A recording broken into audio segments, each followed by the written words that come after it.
Hi hello welcome back my YouTube channel. ನೀವು ನೋಡ್ತಿದ್ರೆ J K Kannada ಕೀರ್ತಿ Kumar J.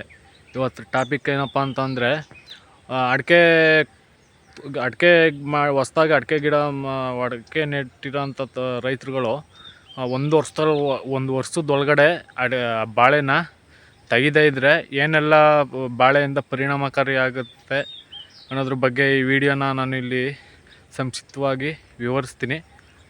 ಅದಕ್ಕಿಂತ video ನೋಡೋಕ್ಕಿಂತ ಮುಂಚೆ ಯಾರೆಲ್ಲ ಫಸ್ಟ್ ಟೈಮು ಯೂಟ್ಯೂಬ್ನ ಹೊಸ್ದಾಗಿ ನೋಡ್ತಾ ಇದ್ದೀರಾ, ನನ್ನದು ಯೂಟ್ಯೂಬ್ ಚಾನಲ್ ಹೊಸ್ದಾಗಿ ನೋಡ್ತಾ ಇದ್ದೀರಾ, ಅವರು ದಯವಿಟ್ಟು ಸಬ್ಸ್ಕ್ರೈಬ್ ಮಾಡ್ಕೊಂಡು ಪೂರ್ತಿಯಾಗಿ ಸ್ಕಿಪ್ ಮಾಡ್ದೇ ಪೂರ್ತಿ ವಿಡಿಯೋ ನೋಡಬೇಕು ಅಂತ ವಿನಂತಿಸ್ಕೊಳ್ತೀನಿ.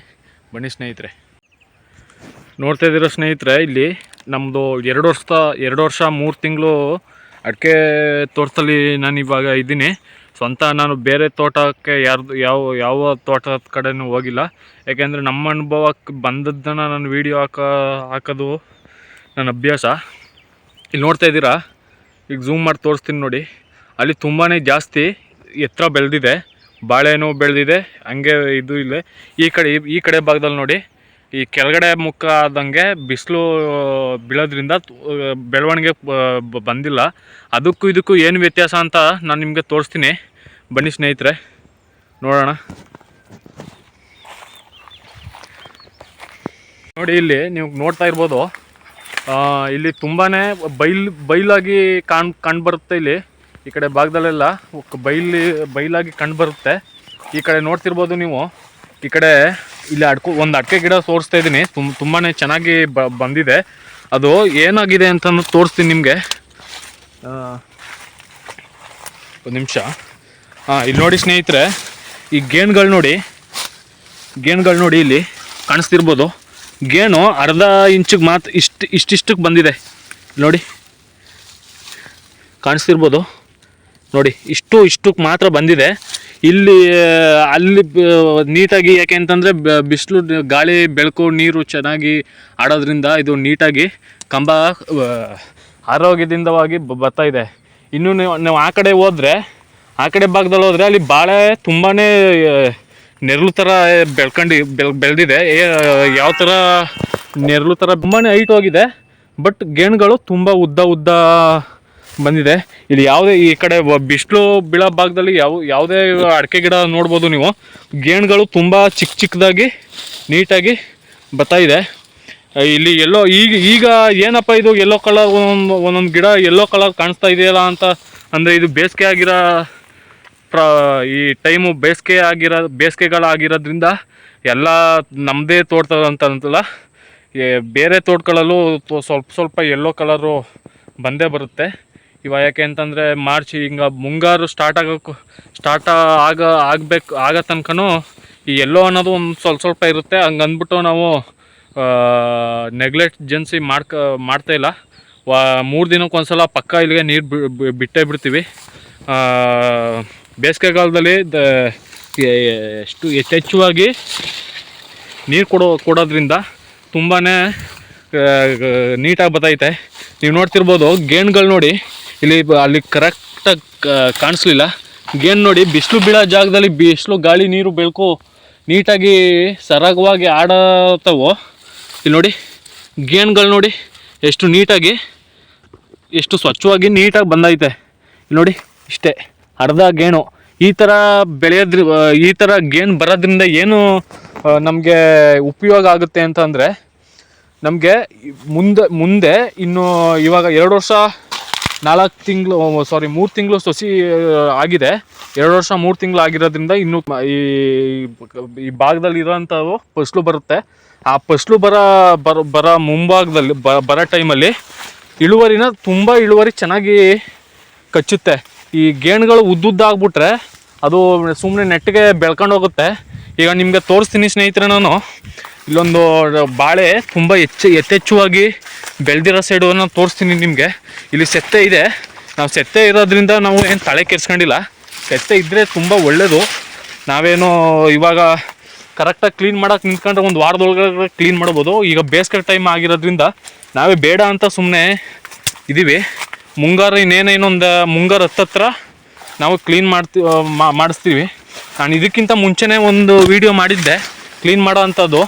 ಅದು ಮಾಡೋಕ್ಕಾಗಿರಲಿಲ್ಲ ಏನೋ. ಇಲ್ಲಿ ನೋಡ್ತಾ ಇದ್ದೀರಾ ಸ್ನೇಹಿತರೆ ನೀವು, ಇಲ್ಲಿ ಬಾಳೆ ಯಥೇಚ್ಛವಾಗಿ ಉದ್ದಾಗಿ ಬೆಳೆದೈತೆ. ಇಲ್ಲಿ ನೋಡಿ, ಬಾಳೆ ಇಲ್ಲಿ ಕತ್ಲೆ ಆವರಿಸ್ಕೊಂಡಿದೆ. ಈ ಕತ್ಲೆ ಆವರಿಸ್ಕೊಂಡಿರತ್ತವು ಏನಾಗಿದೆ ಅಂತಂದರೆ ತೋರಿಸ್ತೀನಿ ನಿಮಗೆ. ಇಲ್ಲಿ ನೋಡಿ, ಈ ಗಿಡ ಅಡಿಕೆ ಸುಸಿ ನೋಡಿ ಎಷ್ಟೊಂದು ಉದ್ದ ಬೆಳೆದೈತೆ ನೋಡಿ, ಉದ್ದ ಬೆಳೆದೈತೆ. ಅಲ್ಲಿ ಕಡಿಮೆ ಬೆಳವಣಿಗೆ ದಷ್ಟಪುಷ್ಟವಾಗಿ ಕಂಬಗಳು ಬರ್ತೈತೆ. ಇಲ್ಲಿ ಬೆಳೆದೈತೆ, ಕಂಬ ಬೆಳೆಯಂಗೆ ಬೆಳೆದೈತೆ ನೋಡಿ. ಒಂದು ನಿಮಿಷ ನಿಮಗೆ ಗೇಣ್ಗಳು ತೋರಿಸ್ತೀನಿ, ಎಷ್ಟೆಷ್ಟು ಉದ್ದ ಇಲ್ಲಿ ಕಾಣಿಸ್ತಾ ಇರ್ಬೋದು ನಿಮಗೆ ಪದರಗಳು. ಇಲ್ಲಿ ನೋಡಿ, ಇಷ್ಟು ಬಂದೈತೆ. 1.5 ಈ ಅಂಗೈಲಿ ಎರಡು ಅಳತೆ ಮಾಡಬೇಕು ಅಷ್ಟು ಬಂದೈತೆ. ಈ ಥರ ಬಂದರೆ ಏನಕ್ಕೆ ಈ ಥರ ಬರುತ್ತೆ ಅಂತಂದರೆ, ನಾವು 1 ವರ್ಷ ಯಾವುದೇ ಪ್ರತಿಯೊಂದು ನೋಡಿ ಎಲ್ಲ ಪ್ರತಿಯೊಂದು ಇದೇ ಥರ ಕಂಬ ಉದ್ದ ಬೆಳೆದೈತೆ. ಗಿಡಗಳು ತುಂಬ ಸಖತ್ತಾಗಿ ಬೆಳೆದೈತೆ. ಇದಕ್ಕೆ ತಾಕತ್ತಿಲ್ಲ. ಏನಕ್ಕೆ ತಾಕತ್ತಿಲ್ಲ ಅಂತಂದರೆ, ಇಲ್ಲಿ ನೆರಳಾಗಿದೆ. ನೆರಳಲ್ಲಿದ್ದರೆ ಗಿಡಗಳು ಯಾವಾಗಲೂ ಕುಂಠಿತ ಆಗುತ್ತೆ. ಏನು ಕುಂಠಿತ ಆಗುತ್ತೆ ಅಂತಂದರೆ, ನಾವು ಇಲ್ಲಿ ನೋಡ್ತಿದ್ದೀರ ನೀವು, ಬಾಳೆ ಇಲ್ಲಿ ಆ ಕಡೆ ಬಾಳೆ ಇಲ್ಲ. ನಾನು ಆ ಕಡೆ ಒಂದು ಇದರಲ್ಲಿ ತೋರಿಸ್ತೀನಿ, ಇದೆ ಒಂದೇ ತೋಟದಲ್ಲಿ ಇದು ಬೆಳವಣಿಗೆ ಆಗಿರೋಂಥದ್ದು. ಇಲ್ಲಿ ನೋಡಿ, ಇಲ್ಲಿ ಬಾಳೆ ತುಂಬಾ ಎತ್ತರವಾಗಿ ಫುಲ್ಲು ನೆರಳಿಂದ ಕೂಡ್ಕೊಂಡಿದೆ. ನೆರಳಿಂದ ಕೂಡ್ಕೊಂಡಿರೋದ್ರಿಂದ ಇದು ಸುಮ್ಮನೆ ನೆಟ್ಟಿಗೆ ಹೋಯ್ತೈತೆ. ಅಲ್ಲಿ ಏನಾಗಿದೆ ಅಂತಂದರೆ, ಇಲ್ಲಿ ಗೆಡ್ಡೆಗಳು ಸಣ್ಣದಿಂದ ಹೋಯ್ತೈತೆ. ಇಲ್ಲಿ ನೋಡಿ, ಒಂದು ಇಡೀಲಿ ಹಿಡ್ಕೊಬೋದು. ಅಲ್ಲಿ ಒಂದು ಇಡಿ 2 ಇಡಿ ಹಾಕಿದ್ರೂ ಹಿಡಿಯೋಕ್ಕಾಗಲ್ಲ. ಆಮೇಲೆ ನೀವು ಇಲ್ಲಿ ನೋಡ್ತಿದ್ದೀರಾ ನೋಡಿ, ಒಂದಂತಲ್ಲ ಎಲ್ಲ ಗಿಡಗಳು ನೋಡ್ಬೋದು. ನೆರಳಿರೋ ಅಂಥ ಪ್ಲೇಸ್ಗಳಲ್ಲಿ ಎಲ್ಲನೂ ಒಂದೊಂದು ಗೇಣಿಗೆ 2 ಗೇಣು ಹಾಕ್ಬೇಕು. ಅಷ್ಟೊಂದು ಜಾಸ್ತಿ ಅಂದರೆ ಉದ್ದಾಗಿ ಬೆಳೀತಾ ಇದೆ. ಇದರಿಂದ ಉದ್ದಾಗಿ ಬೆಳೆದ್ರೆ ಏನು ಪ್ರಾಬ್ಲಮ್ ಆಗುತ್ತೆ ಅಂತಂದರೆ, ಇದು ಫಸ್ಲು ಬಿಡೋ ಅಂಥ ಟೈಮಲ್ಲಿ ಇದು ಇಳುವರಿ ಚೆನ್ನಾಗಿ ಕಚ್ಚಲ್ಲ, ಸುಮ್ಮನೆ ಬೆಳ್ಕೊಂಡು ಹೋಗುತ್ತೆ. ಆಮೇಲೆ ಗಾಳಿ, ಇವಾಗ ಮುಂಗಾರು ಟೈಮಲ್ಲಿ ಬಿರುಗಾಳಿ ಥರ ಬೀಸುತ್ತಲ್ಲ, ಆ ಬೀಸೋ ಟೈಮಲ್ಲಿ ಗಾಳಿಗೆ ತುಂಬಾ ಅಲ್ಲಾಡಿ ಅರ್ಧಕ್ಕೆ ಮುರಿದು ಬೀಳೋ ಅಂಥ ಚಾನ್ಸಸ್ ಇರುತ್ತೆ. ಈಗ ನಾವು ಇದನ್ನ ಒಂದು ವರ್ಷದೊಳಗಡೆ ಈ ಬಾಳೆನ ತೆಗೆದ್ರೆ ಅನುಕೂಲವಾಗಿ ಇರ್ತದೆ. ಒಂದು ಸ್ವಲ್ಪ ಬಿಸಿಲು ಅನ್ನೋದೊಂದು ಬಿಟ್ಟರೆ, ನಾವು ನೀರನ್ನ ಒಂದು ಕೊಟ್ಕೊಂಡು ಮೇಂಟೈನ್ ಮಾಡ್ಕೊಂಡ್ರೆ ಅದು ಚೆನ್ನಾಗಿ ಗೆಡ್ಡೆ ದಪ್ಪ ಆಗಿ ನೀಟಾಗಿ ಬರುತ್ತೆ. ಆಮೇಲೆ ಬೇಗನೆ ಫಸ್ಲು ಬರೋಂಥ ಚಾನ್ಸಸ್ಸು ಇರುತ್ತೆ. ಇಲ್ಲಿ ನೋಡಿ, ನಾವು ಯಾವಾಗಲೂ ನೀರು ಬಿಡ್ತಾ ಇದ್ದೀವಿ, ಸುಮ್ಮನೆ ಇದು ನೆಟ್ಟಿಗೆ ಹೋಯ್ತೈತೆ ಅಷ್ಟೇ. ಈ ಗಾಳಿ ಬೆಳಕು ಆಡ್ತಾ ಇಲ್ಲ ಇಲ್ಲಿಗೆ. ಯಾಕೆಂತಂದರೆ ಬಾಳೆನೇ ಅರ್ಧ ಕವರ್ ಆಗಿರೋದ್ರಿಂದ ಗಾಳಿ ಬೆಳಕು ಆಡ್ತಿಲ್ಲ. ನೋಡ್ತಾ ಇದ್ದೀರಾ ನೀವು ನೋಡಿ ಸ್ನೇಹಿತರೆ. ಅದರಿಂದ ನಾನು ಏನಪ್ಪ ಹೇಳ್ತೀನಿ ಅಂತಂದರೆ, ಬಾಳೆಯಿಂದ ತುಂಬಾ ಅನಾನುಕೂಲ ಇದೆ. ಏನಪ್ಪ ಅನುಕೂಲ ಅಂತಂದರೆ, ನೀವು ನಾಟಿ ಮಾಡಿದ ಮೊದಲೆರಡು ವರ್ಷದಲ್ಲಿ ಅದು ಸೂಕ್ತವಾಗಿ ಇರ್ತದೆ ಬಾಳೆ. ಆಮೇಲೆ 2 ವರ್ಷದ ನಂತರ ದಯವಿಟ್ಟು ನಾನು ಹೇಳ್ತಿರೋದು 1 ವರ್ಷಕ್ಕೆ ಸಾಕು. 1 ವರ್ಷದಿಂದ 1 ವರ್ಷ ಅದನ್ನ ಅಡಿಕೆ ಗಿಡ ಕಾಪಾಡ್ಕೊಳ್ಳೋದು ನಮ್ಮ ಜವಾಬ್ದಾರಿ. ಯಾಕೆ ಅಂತಂದರೆ, ನರ್ಸರಿಯಲ್ಲಿ ತುಂಬಾ ನೆರಳಿಂದ ಬೆಳೆದಿರ್ತವೆ. ಇಲ್ಲಿ ನೋಡಿ, ನೀವೇ ನೋಡ್ತಾ ಇದ್ದೀರಾ ಎಷ್ಟು ಇದು ನೆಟ್ಟು ಹೋಯ್ತಾ ಇದೆ ನೋಡಿ. ಇಲ್ಲಿಂದ ತೋರಿಸ್ತೀನಿ ಎಷ್ಟು ಉದ್ದ ಬೆಳೆದಿದೆ. ಏನು ತಾಕತ್ತಿಲ್ಲ ಇದರಲ್ಲಿ. ಯಾಕೆ ಅಂತಂದರೆ ಜೋರಾಗಿ ಗಾಳಿ ಬೀಸ್ಬಿಟ್ರೆ ನೋಡಿ ಎಷ್ಟು ಹೆಂಗೆ ಇದಾಗುತ್ತೆ ಅಂತ. ಅದರಿಂದ ಒಂದು ನರ್ಸರಿಲಿ ನೆರಳಲ್ಲಿ ಬೆಳೆದಿರ್ತವೆ. ಅದು ನೇರವಾಗಿ ಡೈರೆಕ್ಟ್ ಬಿಸಿಲಿಗೆ ಕೊಟ್ಟರೆ ಗಿಡಗಳು ಬೆಳವಣಿಗೆ ಕುಂಠಿತ ಆಗುತ್ತೆ ಅನ್ನೋ ದೃಷ್ಟಿಯಿಂದ ಬಾಳೆ ಹಾಕ್ತಾರೆ. ಆ ಬಾಳೆ ಹಾಕಿದ್ಮೇಲೆ ದಯವಿಟ್ಟು 1 ವರ್ಷ ಆದಮೇಲೆ ಒಂದು ಬಾಳೆ ಫಸಲು ತಗೊಂಡು ದಯವಿಟ್ಟು ಆ ಬಾಳೆ ತೋಟನ ಕ್ಲೀನ್ ಮಾಡ್ಕೊಳ್ಳಿ. ಕ್ಲೀನ್ ಮಾಡದೇ ಇದ್ದರೆ ನೋಡಿ ಈ ಥರ ಆಗುತ್ತೆ. ಯಾಕೆಂತಂದರೆ, ನಮಗೆ ಉದ್ದ ಅಲ್ಲ ಮೇನು, ಕಂಡ ನೀಟಾಗಿ ಬಂದರೆ ತುಂಬಾ ಚೆನ್ನಾಗಿ ಇಳುವರಿ ಚೆನ್ನಾಗಿ ಬರುತ್ತೆ ಮುಂದಿನ ದಿನಗಳಲ್ಲಿ ಅಂತ ನಾನು ಹೇಳ್ತಾ ಇದ್ದೀನಿ ಸ್ನೇಹಿತರೆ. ದಯವಿಟ್ಟು ಈಗ ಹೊಸ್ದಾಗಿ ಅಡಿಕೆ ತೋಟ ಮಾಡಿರೋ ಅಂಥವ್ರು, ಕಟ್ಟಬೇಕು ಅಂದ್ಕೊಂಡಿರೋ ಅಂಥವ್ರು ಏನೋ ಹೇಳ್ತೀನಿ ಅಂತಂದರೆ, ಹಾಕಿ ಬಾಳೆನ ತಪ್ಪಿಲ್ಲ. ದಯವಿಟ್ಟು 1 ವರ್ಷದ ಒಳಗಡೆ ಬಾಳೆನ ತೆಗಿಯೋದ್ರಿಂದ ನಿಮಗೆ 1 ವರ್ಷ ಇಲ್ದವ್ರು 1.5 ವರ್ಷದ ತನಕನಾದ್ರು ಬಿಡಿ. ಆ ನಂತರ ದಯವಿಟ್ಟು ತೆಗ್ದುಬಿಡಿ ಅಂತಲೇ ನನಗೆ ಹೇಳೋದು. ಇಲ್ಲಿ ನೋಡಿ, ಕಣ್ಣೆದುರಿಗೆ ನಿಮ್ಮ ಎದುರಿಗೆ ನೋಡ್ತಾ ಇದ್ದೀನಿ ನಾನು. ಬರೀ ಒಂದೇ ಗಿಡ ಇಟ್ಕೊಂಡು ಮಾಡ್ತಿಲ್ಲ, ಎಲ್ಲ ಕಡೆನೂ ನೋಡ್ತಾ ಇದ್ದೀನಿ. ನೋಡಿ ಇಲ್ಲಿ ಇದೇ ಆಗಿರ್ಬೋದು, ನೋಡಿ ಈ ಗಿಡನೂ ಆಗಿರ್ಬೋದು. ಇದು ಸ್ವಲ್ಪ ಬಿಸಿಲು ಗಾಳಿ ಬಿರೋದ್ರಿಂದ ಇದು ಗೆಡ್ಡೆ ನೋಡಿ, ಇದಕ್ಕೂ ಇಲ್ಲೇ ವ್ಯತ್ಯಾಸಗಳಿವೆ. ಅದರಿಂದ ನಾನು ಏನು ಹೇಳ್ತೀನಿ ಅಂತಂದರೆ, ದಯವಿಟ್ಟು ಒಂದು ವರ್ಷದ ಒಳಗಡೆ ತೆಗೆದುಬಿಡಿ. ಇಲ್ಲಿ ನೋಡಿ, ನಾನು ಸುಳ್ಳು ಹೇಳ್ತೀನಿ ಅಂತಂದರೆ ಇಲ್ಲೇ ನೋಡಿ ಎಷ್ಟು ಉದ್ದ ಬೆಳೆದಿದೆ. ಒಳ್ಳೆ ಕಂಬ, ಲೈಟ್ ಕಂಬ ಬೆಳೆದಂಗೆ ಬೆಳೆದೈತೆ. ಕಂಡ ದಪ್ಪ ಇಲ್ಲ, ಗಟ್ಟಿತನದಿಂದ ಗಟ್ಟಿ ಇರ್ಬೇಕು ತಾನೆ. ಕಂಡ ಗಟ್ಟಿ ಇದ್ದರೆ ನೆಲದಲ್ಲಿ ಬಿಗಿಯಾಗಿ ನಿಂತ್ಕೊಳ್ಳುತ್ತೆ.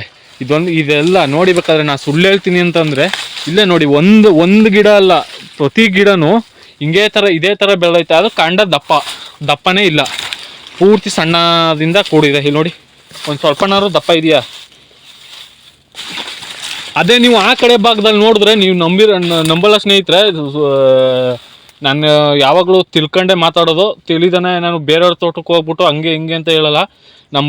ನಮ್ಮ ಕಣ್ಣಲ್ಲಿ ನೋಡಿರಬೇಕು, ಅದು ಬೆಳವಣಿಗೆ ಬೆಳೆದಿರಬೇಕು, ಅದನ್ನು ಮಾತ್ರ ನೋಡ್ಕೊಂಡು ಮಾತ್ರ ನಾನು ವೀಡಿಯೋ ಮಾಡಿ ಅಡಿಕೆ ತೋಟದ ಬಗ್ಗೆ ಮಾಡಿರೋದೆಲ್ಲ ಅದೇ ಥರ.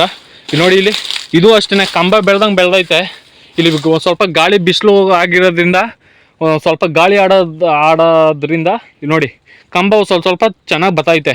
ಇವಾಗ ಒಂದು ವರ್ಷದ ಒಳಗಡೆ ನೀವು ತೆಗಿನಿಲ್ಲ ಅಂತಂದರೆ ದಯವಿಟ್ಟು ಇದೇ ಥರ ಸುಮ್ಮನೆ ನೆಟ್ಗೆ ಲೈಟ್ ಕಂಬ ಬೆಳೆದಂಗೆ ಬೆಳೀತದೆ, ಇಳುವರಿ ಕರೆಕ್ಟಾಗಿ ಕೊಡೋದಿಲ್ಲ. ಗೇಣು ನಮಗೆ ಒಂದೊಂದು ಇಂಚಿಗಿದ್ರೆ ತುಂಬ ಚೆನ್ನಾಗಿರ್ತದೆ. ಯಾಕೆ ಅಂತಂದರೆ ಅಡಿಕೆ ಬೆಳೆಯಲ್ಲಿ ನಾವು ಅಡಿಕೆ ಫಸ್ಟು ತೆಗೆಯೋದಕ್ಕಿಂತ ಹೆಚ್ಚಾಗಿ ಅಡಿಕೆ ಗಿಡಗಳನ್ನ ಯಾವ ರೀತಿ ನಾವು ನೋಡ್ಕೊತೀವಿ ಅನ್ನೋದ್ರ ಮೇಲೆ ಹೋಗುತ್ತೆ. ನಾವು ಇಲ್ಲಿ ತುಂಬ ನೀವು ಅಂದ್ಕೊಂಡಿರ್ಬೋದು, ತುಂಬ ಏನೋ ಸೆತ್ತೆ ಬಂದಿದೆಯಲ್ಲ, ಏನಕ್ಕೆ ಈ ಥರ ಬಿಟ್ಕೊಂಡಿದ್ದೀರಾ ಅಂತ ಅಂದ್ರೆ, ನೀವು ನಂಬಿ ಬಿಟ್ಟರೆ ಬಿಡಿ ಸ್ನೇಹಿತರೆ. ನಾವು ಕಳೆದ ಈಗ 2 ವರ್ಷ 3 ತಿಂಗಳು ಸೊಸಿ ಇದು ಅಡಿಕೆ ತೋಟ. ಕಳೆದ ಒಂದೂವರೆ ವರ್ಷದಿಂದ ನಾವು ಉಳುಮೆ ಅನ್ನೋದನ್ನೇ ಮಾಡಿಲ್ಲ ನಾವು. ನೀವು ನಂಬ್ತಿರೋ ಬಿಡ್ತಿರೋ ಅದು ನಿಮಗೆ ಸೇರಿದ್ದು. ನಾನು ನಿಜನೇ ಹೇಳೋದು. ಯಾವಾಗಲೂ ನಾನು ಒಬ್ಬ ರೈತ ಆಗಿರೋ ದೃಷ್ಟಿಯಿಂದ, ರೈತನ ಮಗ ಆಗಿರೋ ದೃಷ್ಟಿಯಿಂದ ನಾನು ನಿಜನೇ ಹೇಳೋದು. ಕಳೆದ 1.5 ವರ್ಷದಿಂದ ಇದಕ್ಕೆ ಉಳುಮೆ ಅನ್ನೋದನ್ನೇ ಮಾಡಿಸಿಲ್ಲ ನಾವು. ಮುಂದೆ ಏನು ಮಾಡ್ತೀವಿ ಅಂತಂದರೆ ಮುಂದೆನೂ ಮಾಡಿಸಲ್ಲ ನಾನು.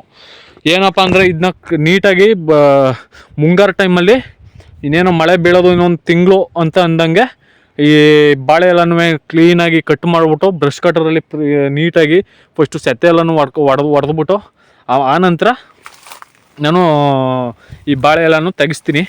ಈಗ ಏನಕ್ಕೆ ತೆಗಿಸಲ್ಲ ಅಂತಂದರೆ, ಇವಾಗ ತುಂಬ ಇನ್ನೊಂದು 3 ತಿಂಗಳು ಸಿಕ್ಕಾಪಟ್ಟೆ ಬಿಸಿಲು ಗಾಳ ಆಗಿರೋದ್ರಿಂದ, ಬೇಸಿಗೆ ಬರೋದ್ರಿಂದ ಸ್ವಲ್ಪ ಪ್ರಾಬ್ಲಮ್ ಆಗಬಾರ್ದು ಅನ್ನೋ ದೃಷ್ಟಿಯಿಂದ ಅಡಿಕೆ ಗಿಡಗಳಿಗೆ ನಾವು ಇದು ಮಾಡ್ತೀನಿ. ಈಗಲೇ ತೆಗಿಸ್ಬೋದಿತ್ತು. ಈಗ ತೆಗಿಸಿದ್ರೆ ಅಂತಂದ್ರೆ, ಈಗ ಇದ್ದವ್ರಿಗೆ ಸಡನ್ನಾಗಿ ಬಿಸಿಲಿಗೆ ಬಂದುಬಿಟ್ರೆ ಯಾವ ರೀತಿ ತಲೆನೋವಾಗಿರ್ಬೋದು, ಏನೇ ಆಗಿರ್ಬೋದು, ಮನುಷ್ಯರುಗಳಿಗೆ ಯಾವ ರೀತಿ ಬರುತ್ತೆ, ಅದೇ ಥರ ಈ ಅಡಿಕೆ ಸಸಿಗಳಿಗೂ ಪ್ರಾಬ್ಲಮ್ ಆಗುತ್ತೆ. ನೋಡಿ, ನೀವು ಪ್ರತಿ ಒಂದು ಇದೆಲ್ಲ ಒಳ್ಳೆ ಲೈಟ್ ಕಂಬ ಬೆಳೆದಂಗೆ ಬೆಳೆದವೆ. ಆ ಕಡೆ ಕುಂಠಿತ ಆಗಿದೆ, ಬೆಳವಣಿಗೆ ಕುಂಠಿತ ಆಗಿದ್ರು ಅದರಷ್ಟು ಗಟ್ಟಿತನ ಪವರ್ಫುಲ್ಲಾಗಿ ಈ ಕಡೆ ಸಸಿಗಳಲ್ಲಿ ಈ ಕಡೆ ಭಾಗದಲ್ಲಿ ಇಲ್ಲ. ಸುಮ್ಮನೆ ಲೈಟ್ ಕಂಬ ಬೆಳೆದಂಗೆ ಬೆಳೀತದೆ. ಬೆಳೆಯೋದೊಂದು ಮುಖ್ಯ ಅಲ್ಲ ಸ್ನೇಹಿತರೆ, ಅದು ಗಟ್ಟಿತನದಿಂದ ತಾಕತ್ತಾಗಿರ್ಬೇಕು. ಆಗಿದ್ರೆ ಮಾತ್ರ ಅಡಿಕೆನ ನೀಟಾಗಿ ಸರಾಗವಾಗಿ ತುಂಬ ವರ್ಷದಿಂದ ವರ್ಷಕ್ಕೆ ಅಡಿಕೆಯಲ್ಲಿ ಬೆನಿಫಿಟ್ ಆಗೋಂಥದ್ದು. ಅಡಿಕೆ ಬೆನಿಫಿಟ್ಗಿಂತ ಇಳುವರಿ ಹೆಚ್ಚುಗೊಳ್ತದೆ. ದಯವಿಟ್ಟು ಇಟ್ಕೋಬೇಕಾಗಿರೋದು ಇದು ಇಷ್ಟೇ, 3 ಅಡಿಕೆ ಗಾಳಿ ಆ 3 ಸರಾಗ ಕುಂಠಿತ ಆಗ ಸ್ಥಿತಿನೇ ಇಲ್ಲ. ನೋಡ್ತಾ ಇದ್ದೀರಾ ನೀವು, ನಿಮ್ಮ ಕಣ್ಮುಂದೆನೇ ತೋರಿಸ್ತಾ ಇದ್ದೀನಿ. ಇದ್ದೆ ಕೆಳಗಡೆ ಇದರಿಂದ ಬಂದಿದೆ. ಈಗ ನೋಡಿ ತುಂಬಾನೇ ಈ ಬಿಸಿಲು ಬೀಳ ಅಂದ್ರೆ ಗಾಳಿ ನೀರು ಆಡೋ ಜಾಗದಲ್ಲೆಲ್ಲ ನೀಟಾಗಿ ಅಂದ್ರೆ ಗೇಣ್ಗಳು ತುಂಬಾನೇ ಚೆನ್ನಾಗಿ ಬಂದ. ಮಾಡದೇ ಇರೋ ಜಾಗದಲ್ಲಿ, ಫುಲ್ ನೆರಳಿರೋ ಅಂತ ಜಾಗಗಳಲ್ಲಿ ಬಿಟ್ಕೊಂಡಿರೋರು ಒಂದು ಬಾಳೆನ ದಯವಿಟ್ಟು 1.5 ವರ್ಷ ತನಕ ಬಿಟ್ಕೊಳ್ಳಿ. ಇಲ್ಲ ಅಂತಂದ್ರೆ 1.5 ವರ್ಷ ಆದ್ಮೇಲೆ ತೆಗೆಯೋದ್ರಿಂದ ಈ ರೀತಿ ಸ್ನೇಹಿತರೆ,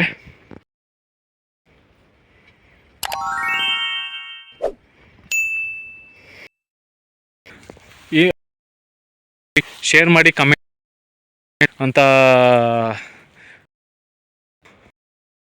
ಇಲ್ಲಿಗೆ ಎಂಡ್ ಮಾಡ್ತಾ ಇದ್ದೀನಿ. ಆದಷ್ಟು ಸಬ್ಸ್ಕ್ರೈಬ್ ಮಾಡ್ಕೊಂಡು ನಾನು ಮನವಿ ಮಾಡ್ಕೊ ವಿಡಿಯೋಗಳನ್ನ ಹಂಗೆ ಸಬ್ಸ್ಕ್ರೈಬ್ ಮಾಡಿದಾನೆ ಹಂಗೆ ಹೊರಟು ನೀವು ಈ ಸಬ್ಸ್ಕ್ರೈಬ್ ಮಾಡೋದ್ರಿಂದ ನಮಗೂ ಮೋಟಿವೇಶನ್ ಅನ್ನೋದು ಸಿಗುತ್ತೆ. ಎಲ್ಲ ನಮ್ಮ ಅಣ್ಣ ತಮ್ಮದಿರೋ